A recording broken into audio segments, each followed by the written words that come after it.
The night was quiet on Orbital Station 9, the shining jewel of human and alien cooperation. Inside its polished corridors, executives and ambassadors walked with pride, wearing clothes worth more than most workers made in a year. But in the lower levels, where lights flickered and floors smelled of old metal, a single father pushed a mop across the tiles. His name was Daniel. He was tall but looked tired, his hands rough from years of hard work. He wore the simple gray uniform of a janitor, a bucket by his side every night. When the wealthy finished their business and the station grew silent, Daniel cleaned. He did it not for himself, but for the little girl waiting in their small cabin. Her name was Alara, only 8 years old. With bright eyes full of questions, she never complained about the cramped room or the second-hand toys. All she cared about was that her father came home safe. Daniel had many secrets, but the biggest one he kept even from her. It was not about money nor about his painful past. It was about knowledge. Knowledge that did not belong to a man pushing a mop. That night, as Daniel polished the lobby floor outside the executive conference hall, he heard raised voices. The heavy doors were slightly open, light spilling into the hallway.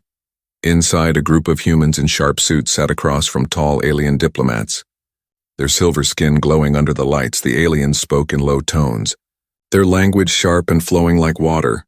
The human executives shifted nervously, unable to follow the meaning. The translator device on the table glitched, filling the room with static. Confusion spread. One wrong word could turn cooperation into disaster. Daniel froze, his heart racing. He knew those sounds, those words, that rhythm. For years he had kept silent, hiding the truth even from himself.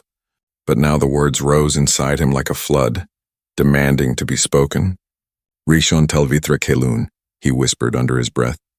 The alien language rolled from his tongue as if he had been born to it. He stopped, terrified, and looked around, but no one had heard him. At least that was what he thought. The doors creaked open, and one of the human executives stormed out, red with anger. "Where is that useless translator tech?" The man growled. His eyes landed on Daniel, still holding his mop. "You janitor, get away from this door," he barked. Daniel nodded quickly, lowering his head, but before he could step aside, one of the alien diplomats rose from his chair. The alien's golden eyes locked onto Daniel with startling intensity. "Repeat that phrase," the alien said slowly in perfect English. Daniel's blood turned cold. He wanted to run, to deny everything, but the eyes of both humans and aliens now burned into him. He swallowed hard, his voice shaking. I said, Rishon Talvitra Kelun." The room fell silent. Every human executive froze, their jaws wide open. The translator device buzzed uselessly, no match for the living voice of a janitor.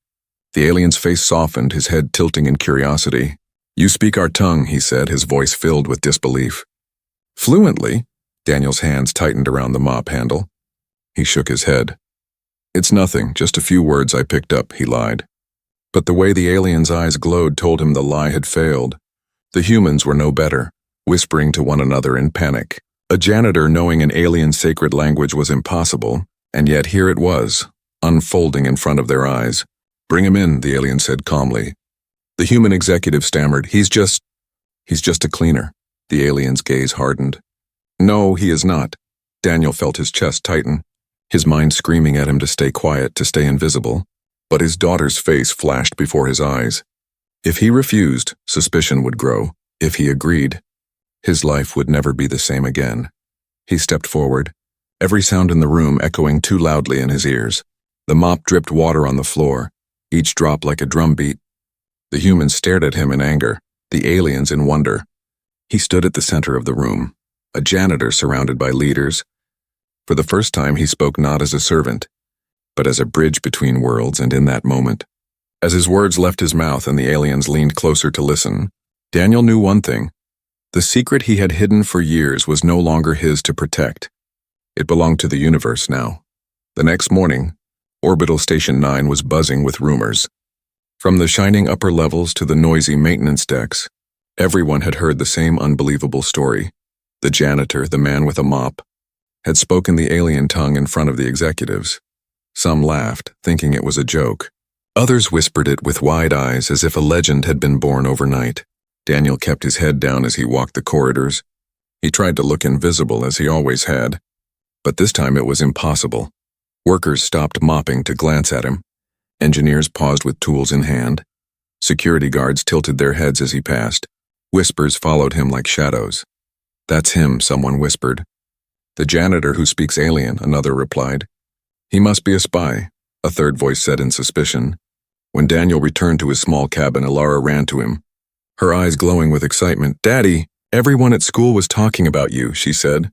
"They said you talked to the silver-skin aliens like you were one of them. Is it true?"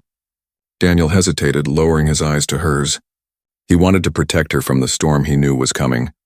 But she was his daughter, bright and brave, and she deserved the truth. "Yes, Alara," he admitted softly. "I spoke their language." Her jaw dropped, her little hands clutching his sleeve. "Why didn't you tell me you could do that? You always said you were just a cleaner." Daniel smiled faintly, though pain filled his chest. "Because sometimes, my little star, secrets keep us safe." That night, when Alara fell asleep, Daniel sat by the small window of their cabin. Staring at the endless stars, he remembered the past he had buried so deep. Years ago, before Alara was born, he had wandered from system to system, working odd jobs. During those years, he had stayed with alien traders, learned their language not from books, but from survival. The words had become part of him, but he had hidden them away when he returned to human society. A janitor with alien fluency was a target, and Daniel had no wish to paint such a mark on his daughter's life. But now the secret was out, and there was no turning back. The following day, as Daniel cleaned the upper lobby, he noticed people watching him more openly. Two executives in polished suits whispered nearby, throwing glances at him. A group of workers stood at the far end of the hall, pretending to work while muttering to each other. Everywhere he turned, eyes followed him, admiration in some, suspicion in others. He could feel the station shifting around him, like walls closing in. In the cafeteria, the whispers grew bolder. "I heard he lived among the aliens for years," one man said. No, I heard he's half alien himself," another replied. "Rubbish," a woman laughed. "He probably hacked into some translation device." Daniel clenched his jaw, focusing on his food, but the voices cut into him like knives. The worst part was not the suspicion, nor the laughter, but the quiet awe in some voices. He had wanted to live unseen, yet now people looked at him like a symbol. That evening, as he finished mopping the conference wing, a familiar sound echoed from the hall. The sharp clicks and flowing tones of the alien language. Two alien diplomats were walking slowly, their robes trailing behind them. They paused when they saw him, their golden eyes studying him with curiosity. "You?" one said softly. "You are the human who spoke our tongue." Daniel froze. His mop dripping water onto the tiles, he nodded reluctantly. "Yes, that was me." The alien tilted his head, speaking in his native language. "Then answer me, human janitor. Do you truly understand our words, or was it only luck?" Daniel hesitated, then replied in fluent alien, "I understand, and I honor your people's words." The aliens exchanged a glance, their expressions unreadable. One of them gave the faintest of smiles. "Then perhaps fate has chosen you," he said. And they walked away, leaving Daniel trembling in the corridor. That night, Daniel tried to sleep, but his mind refused to rest. The whispers of humans and the words of aliens tangled in his thoughts. What if they dragged him into politics? What if his daughter became a target? Yet deep inside, a small voice whispered something else. What if this was his chance to give her a better life? The next morning, Alara surprised him with her own question. "Daddy, if you can talk to them, does that mean they might help us?" she asked. Daniel looked at her, startled. She was only 8, but her eyes held the same quiet hope that he had long buried. Maybe she was right. Maybe speaking the alien tongue wasn't just a danger. Maybe, just maybe, it was a door waiting to open. But doors can open both ways, and Daniel knew, as he held her close before heading back to work, that once he stepped through, there would be no return. 2 days passed, but the storm around Daniel only grew louder. He had tried to keep his head down, returning to his mop and bucket as if nothing had changed. But whispers turned into stares, and stares became interruptions everywhere he went. Someone wanted to talk to him, test him, or drag him into a conversation he did not want. At first it was workers, curious and amazed. Then came mid-level managers, sly and smiling, hinting about opportunities and connections. Daniel ignored them all. He wanted only peace, and he wanted his daughter safe. But peace was no longer possible. One evening, As Daniel finished polishing the marble floors of the central atrium, 2 security officers approached him. Their faces were hard, their uniforms sharp. "You are requested," one said flatly. "By whom?" Daniel asked, his grip tightening on the mop. The officer only replied, "You'll see." They led him through shining corridors, past doors he had never been allowed to enter. Finally, they stopped at a wide chamber with silver walls and soft glowing lights. Inside stood a figure tall and graceful, draped in robes of deep blue. His skin shimmered like polished stone, his golden eyes calm yet sharp. It was one of the alien executives, the same who had heard Daniel speak that night. "Leave us," the alien commanded, and the security officers bowed before exiting. Daniel felt his throat dry, standing alone in the chamber. The alien studied him in silence for a long moment, then finally spoke. "You hide behind a mop, but your tongue carries the rhythm of our people." Daniel swallowed. "It was a mistake. I shouldn't have spoken." The alien tilted his head. "Mistake? No, it was destiny." He stepped closer, his tall form casting a shadow over Daniel. "In our culture, language is not simply sound, it is soul," the alien said. "For a human to master it as you have without guidance is unheard of." Daniel shook his head. "I only learned to survive." The alien's eyes narrowed slightly. "Survival often reveals truth." Then, to Daniel's surprise, the alien bowed slightly, a gesture of deep respect in their culture. "My name is Vathar, Senior Trade Executive of the Council," he said. "And I make you an offer." Daniel blinked, unsure if he had heard right. "An offer? I'm just a janitor." Vathar's lips curved into the faintest smile. "No, Daniel, you are a bridge." The alien's words unsettled him. Vathar explained that the Council sought more than trade. They sought trust. And trust was built not by machines or devices, but by people. "You will join me," Vathar said, "as cultural advisor, translator, and human voice among us." Daniel staggered back, shaking his head. "That's impossible. I have no training. I don't belong there." "You belong more than those who pretend to understand us," Vathar replied calmly. "You carry honesty in your words, and that is worth more than titles." Daniel thought of Alara, her small smile, her laughter in their tiny cabin. He thought of the life he gave her, safe, but small. Could this offer be a way out? A chance to give her more? Or was it a trap?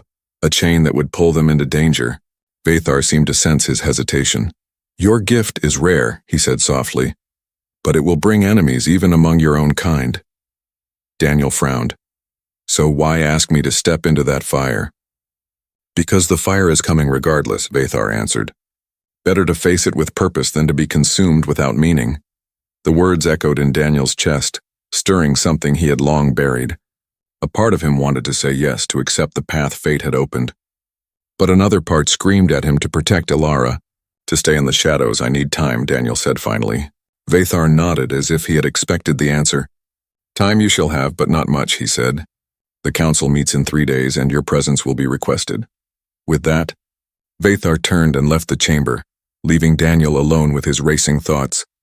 That night, back in their cabin, Alara looked at him with curiosity. "Why are you so quiet, Daddy?" she asked. Daniel hesitated, then told her the truth. "The aliens, they want me to work with them, to speak for them." Her eyes widened.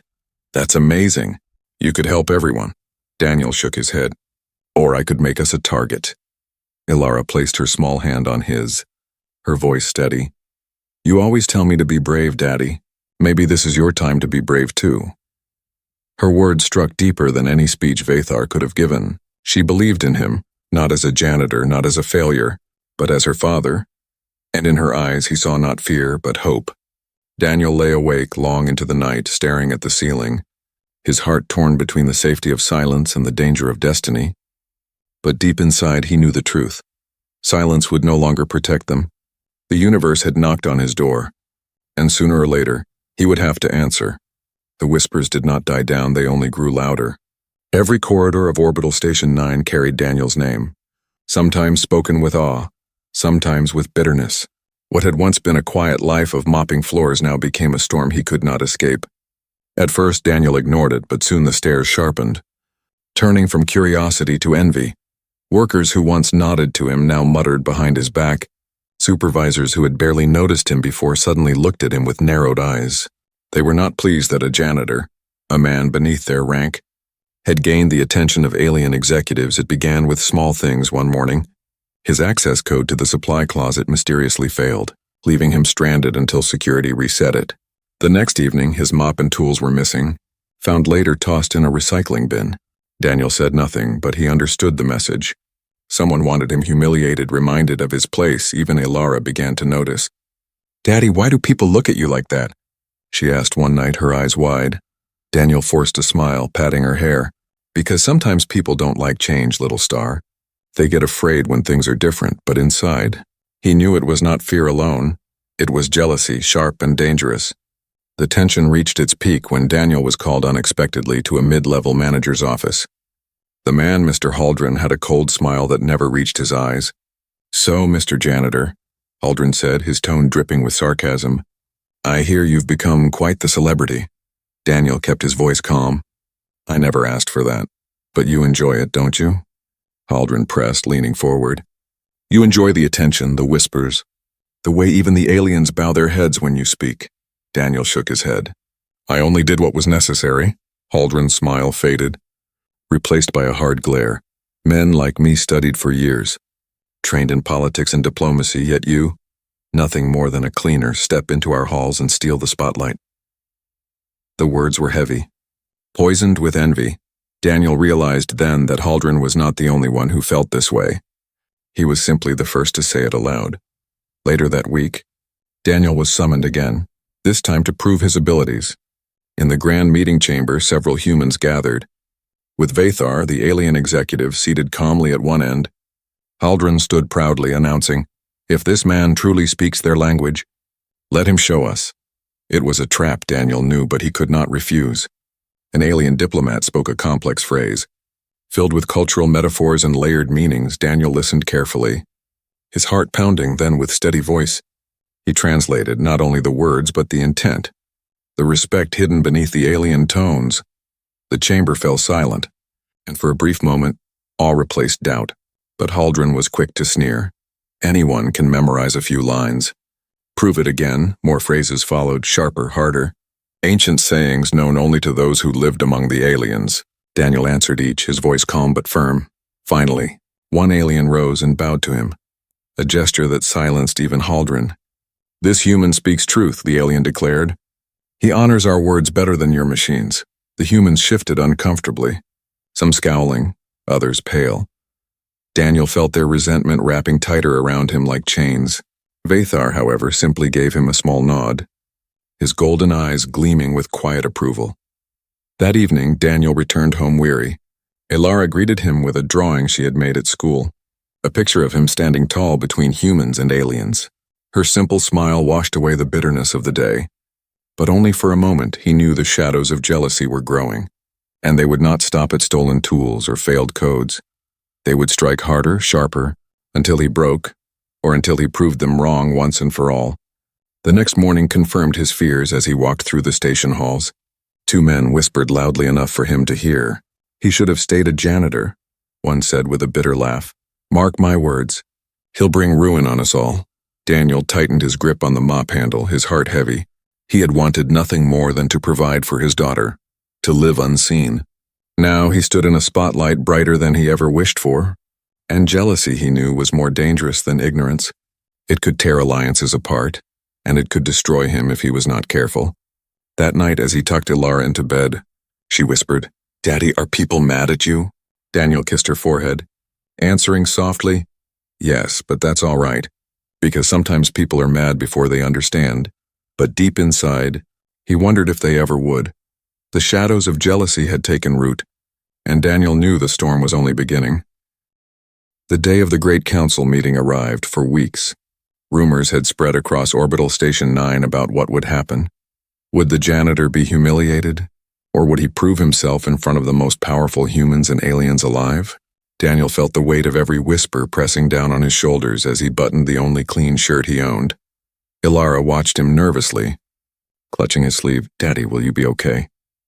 she asked in a small voice. Daniel forced a smile, hiding his fear. "I'll be fine, little star. I just have to talk. That's all." But inside, his heart thundered. He was no politician, no ambassador. He was only a man with calloused hands, a mop and a daughter depending on him. Yet fate had placed him at the center of history, and there was no turning back. The council chamber was vast and shining, its ceiling a dome of crystal that looked out into the stars.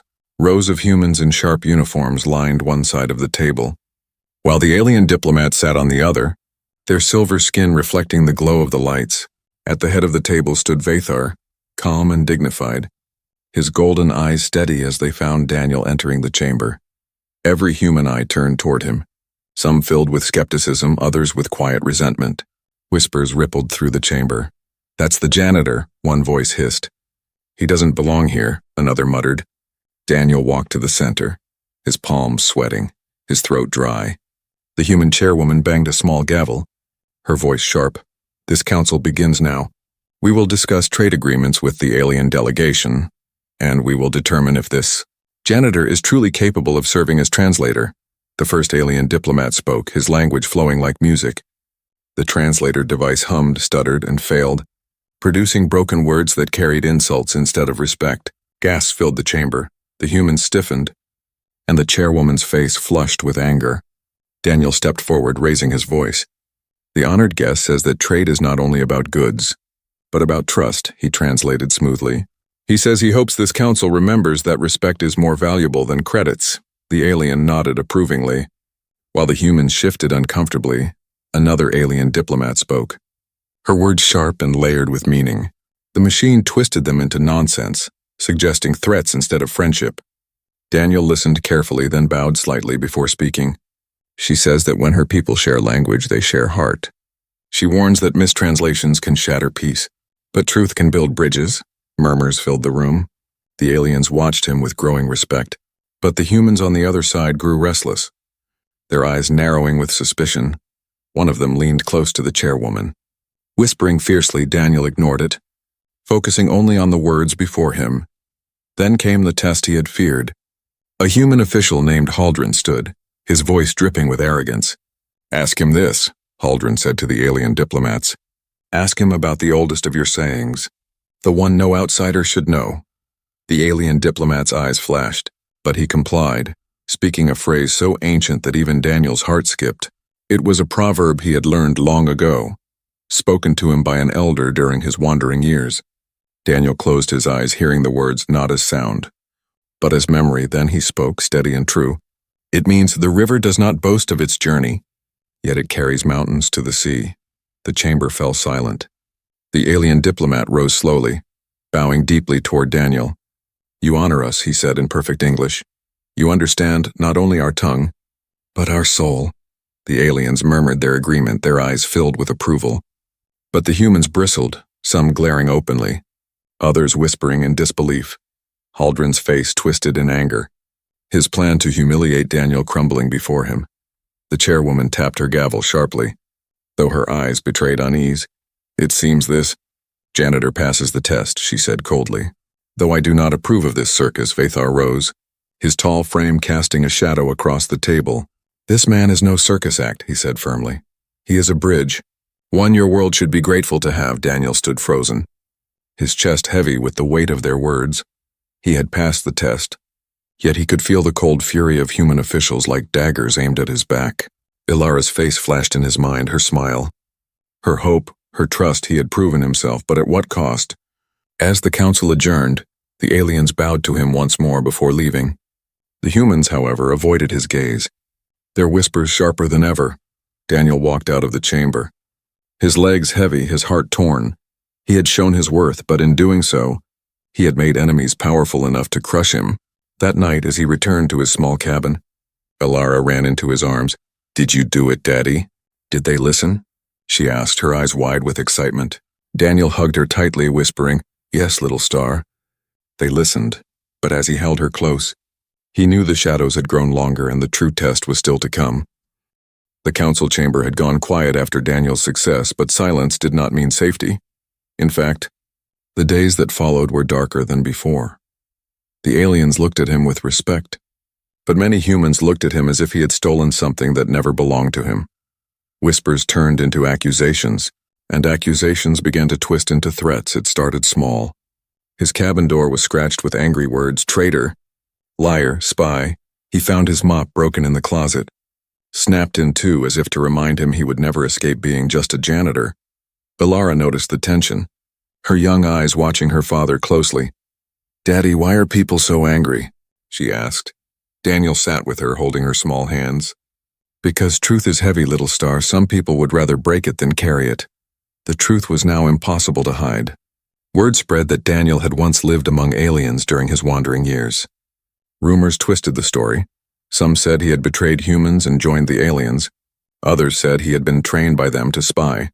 None of it was true, but lies often traveled faster than facts. And on the station, jealousy and fear fed the fire. One evening, Daniel was summoned again, but this time it was not by Vathar. The human chairwoman herself requested his presence when he entered her office. Her cold eyes studied him like a predator sizing up prey. "You have caused a stir," she said sharply.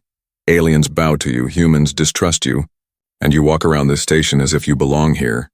Daniel kept his voice calm. "I did not ask for this. I only spoke the truth." Her lips tightened. "Truth is dangerous, especially when it does not serve us." She leaned forward, her voice low and venomous. "Tell me honestly, did they teach you? Did they make you their tool?" Daniel met her gaze, steady and unflinching. "No, I learned to survive, and I never betrayed humanity." The chairwoman sneered. "That is what spies always say." Her words cut deep. But Daniel held his ground, refusing to bow when he left her office. He felt the walls closing in. Every step echoed with the knowledge that his enemies were gathering strength. But amid the storm, there was still one ally who never doubted him. Vathar. The alien executive met with him privately, his golden eyes calm. "You are being tested, Daniel, not only by us but by your own people," he said. "They fear what they cannot control, but you must not yield. Your truth is stronger than their lies." Daniel lowered his head. Weary. "I don't care about power, I just want my daughter safe." Vathar's voice softened. "And she will be as long as you stand tall. She will never see you bow to falsehood." But safety was not so simple. The very next day, Ilara came home from school in tears. "Daddy, they called me alien blood," she sobbed. "They said you don't belong, so I don't belong either." Daniel's heart broke as he held her, fury and sorrow burning inside him. He had carried every insult quietly, but when they hurt his daughter, it cut deeper than any blade. That night, as Ilara slept, Daniel sat awake, staring at the stars outside their small window. He thought of the years he had hidden his gift, the years he had mopped floors and swallowed his pride. He had done it all to protect her, but now the truth was out, and it came with a price he could no longer avoid. The following week brought another confrontation, this time in public in the central atrium. As Daniel was leaving a meeting, a group of human officials blocked his path. At their head was Haldren, his eyes burning with hatred. "You should have stayed in the shadows," Haldren hissed. "You think you are a hero, but you are nothing. And we will see to it that you fall." Daniel's jaw tightened, his fists curling. He wanted to fight, but he forced his voice to remain calm. "I don't seek to be a hero. I only speak what is true," Haldren sneered. "Truth? Your truth divides us. It makes aliens trust you more than their machines, more than us. And that makes you dangerous." The crowd that had gathered murmured, some with pity, others with scorn. But before Daniel could reply, a new voice cut through the air. Vathar stepped forward, his tall frame commanding silence. "This man is no danger to you. He is danger only to lies," the alien said firmly. "He has more honor than those who hide behind power and titles." Haldren's face darkened, but he said no more. The crowd parted and Daniel walked past them, his chest heavy but his step steady. He knew now that the truth carried a price far greater than whispers. It made enemies of those who feared it, but it also forged trust with those who valued it. That night, Daniel sat with Ilara, telling her softly, "Sometimes people will hate you for being different, for carrying something they do not understand." She looked at him with tearful eyes. "What should I do then?" Daniel kissed her forehead, whispering, "You hold on to the truth, little star, even if it costs you everything." The price of truth was heavy, but Daniel was ready to carry it, because he knew that if he let go, the world his daughter inherited would be built on lies, and that was a price far too great to pay. The council meeting had tested Daniel. The jealousy of humans had scarred him, and the whispers of lies had shaken his daughter. Yet despite it all, he still stood. He was no longer invisible. No longer the man with a mop who moved through hallways unseen. He had become something more, and that frightened those who once ignored him. The summons came on a quiet morning. 2 guards knocked at his cabin door, their faces unreadable. "The High Council demands your presence," one said flatly.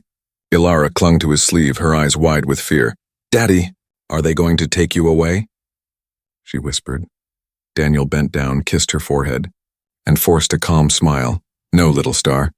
I'm just going to speak, and whatever happens, I want you to remember I love you."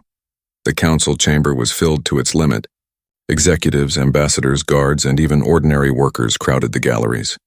Everyone wanted to see what would become of the janitor who spoke the alien tongue. At the center stood Daniel, surrounded by cold human officials and watchful alien diplomats.